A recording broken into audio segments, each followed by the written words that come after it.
তোমার চিনি এনে দিছি,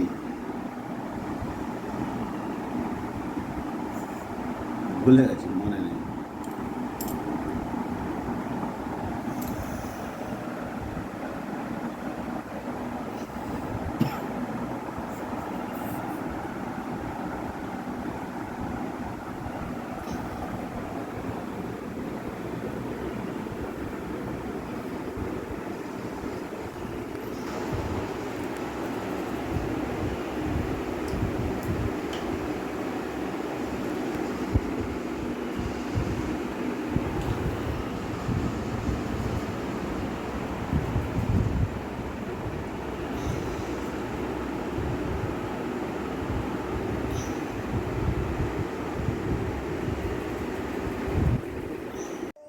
welcome to moments and Mousumi Babun blog. আর মৌসুমি বাবুন ব্লগের পক্ষ থেকে সবাইকে ভালোবাসা জানাই। ভালোবাসা জ্বালিয়ে একটা ছোট্ট মিনি ব্লগ চালু করছি। তা আজকে আমার অনেকগুলো রান্না করেছি। আজকে হচ্ছে বাড়িতে 2-3 জন খাবে। তা এখানে দেখো আমি করেছি পুঁই শাকের ঘন্ট আর কুমড়ো আলু দিয়ে পুঁই শাকের ঘন্ট। এখানে দেখো কাসুন্দি দিয়ে মাখা মাখা মাছের ঝাল। এখানে দেখো থোড় বেগুন আলু দিয়ে তরকারি, মানে যেটাকে একদম সুন্দর, মানে একটু মিষ্টি মিষ্টি করেছি, রুটি দিয়েও খাওয়া যাবে আর এমনি ভাত দিয়ে খাওয়া হবে। আর এখানে করেছি টক ডাল আম দিয়ে। আর সবাই জানো যে যা প্রচণ্ড গরম পড়েছে, টক ডালটা এই সময় খুবই উপকার, আর সেই জন্য টক ডাল। আর এখানে কিছুটা মাছ ভেজে রেখেছি, এই যে পুঁটি মাছগুলো, এগুলোকে দেখো পেঁয়াজ ভেজে রেখেছি, তার সঙ্গে অল্প তেল লঙ্কাও করা আছে, এটা দিয়ে মাখিয়ে দাদা খেতে খুব ভালোবাসে। আর এখানে 2টো মাছ রেখে দিয়েছি। আর দেখো এইটা আমাদের আজকে দুপুরের রান্না।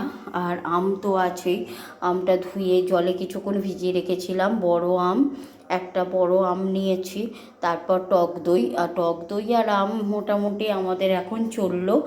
আর এই যে তাহলে দেখো এইটা পুঁই শাকের ঘন্ট আর কাসুন্দি দিয়ে মাছের ঝাল আর থোড়ের তরকারি, মানে বেগুন আলু দিয়ে করেছি আজকে। এখানে মাছ ভাজা, এখানে টকের ডাল। আর আশা করি সবাই কম বেশি সবাই ভালো আছো। আর সবাই একটু সাবধানে এই সময় থাকলেই মনে হয় ভালো হয়, কেননা ওয়েদার প্রতিনিয়ত মানে পরিবর্তন হচ্ছে, কখনো গরম কখনো বৃষ্টি হচ্ছে, কখনো আবার একটু ঠান্ডা লাগছে। এতে শরীর তো খুবই খারাপ লাগবে। দেখছো আমার অবস্থা, দেখেছো আমি মানে সকাল থেকে এখনও চুল আঁচড়ানোর সময় পাই না, কারণ বাড়িতে বাচ্চা থাকলে ওকে পড়িয়ে তারপরে তো আমি সমস্ত কাজ করেছি না। তারপরে আমার রেডি মোটামুটি দেখো।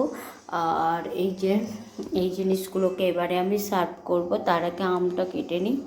দেখো সকালবেলাতে গ্রামে মানে টাটকা পুকুরে জ্যান্ত পাক্কা রুই মাছ, দেখেছো রুই মাছটা কতখানি, দেখেছো পাক্কা পুকুরের রুই মাছ। আর এই রুই মাছটা নেওয়া হয়েছে। আর বাটা মাছটা ওরা বেশি দিল না, ওদের কোথায় অর্ডার আছে, সেই জন্য বাটা মাছটা 3টে। দেখো বাটা মাছটার সাইজগুলো দেখেছো, এই বাটা মাছটা আমি মানে আরেকটু যদি আমি আগে যেতাম তাহলে আমি অনেকটাই নিয়ে নিতাম। আর এই বাটা মাছের পোস্ত খেতে খুব ভালো লাগে, আর আমি করি। আর এগুলো দেখো পুরো মোরলা মাছ। আর এই মোরলা মাছগুলো আর এই গরমের পক্ষে খুবই উপকার। এই মোরলা মাছগুলো এখন আমি এগুলোকে বাছবো, বাছার পরে তারপরে রান্না করব। আর কি রান্না করব আজকে বেশি কিছু করব না, কারণ আমাদের এখানে ভোট দিতে যেতে হবে, তাই আগে মাছটাকে বেছে নেব, বেছে নিয়ে তারপরে দেখি কি করি। নিজেদের গাছের লাউ শাক এক্ষুনি কেটে নিয়ে এলাম। দেখো একেবারে লাউ শাকগুলো দেখেছো কীরকম মোটা মোটা। আর এই লাউ শাকের ঝোল খেতে খুবই ভালো লাগে, যা গরম পড়েছে। আর নিজেদের গাছের তো যেমন ইচ্ছা কেটে খাও, নিজেদের গাছের দেখেছো এতখানি লাউ শাক। এখন আমি এই লাউ শাকটা রান্না করব। আর মাছ আছে, মাছের ঝাল করব, লাউ শাক করব। তা দেখো আমি এখন লাউ শাকগুলো কুটে নিই, কুটে নেবার পরে তারপরে কি রান্না করছি তোমাদেরকে দেখাবো। তার আগে দেখো ওই যে দুষ্টু মিষ্টু কি করছে তোমাদের একটু দেখিয়ে দিই। দেখো দুষ্টু মিষ্টু কি সুন্দর খেলু করছে। এখানটা বাবুন একটু দুধ দিয়ে রেখে দিয়েছে।